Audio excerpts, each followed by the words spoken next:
बड़ी और अहम खबर आपको देंगे कि साइफर इंक्वायरी के नाम पर इमरान खान को भेजे गए नोटिस मुअत्तल। लाहौर हाई कोर्ट ने वफाकी हुकूमत और FIA से जवाब तलब कर लिया है। अब्दुर्रहमान हमारे नुमाइंदे हमारे साथ मौजूद हैं। अब्दुर्रहमान, आगाह कीजिएगा, मजीद क्या मामलात सामने आए हैं लाहौर हाई कोर्ट में?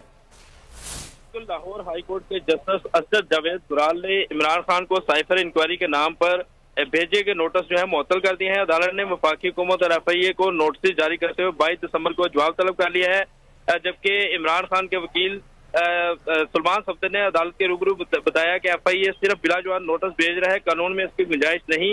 उन्होंने कहा कि जो इमरान खान को ये नोटिस भिजवाए गए हैं इन्हें अदालत फौरी तौर पर मुअत्तल करे और जो FIA के जो हुकाम है उनको बुलाकर अदालत जो है उनसे वजाहत तलब करे कि इंटरनेट से जो मवाद उठाया गया उसको किसी फॉरेंसिक कराए बगैर कैसे इमरान खान को नोटिस भिजवा दिए गए हैं।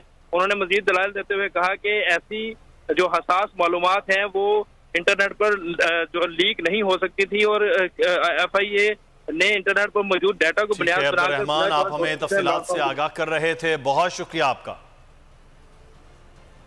एक और बड़ी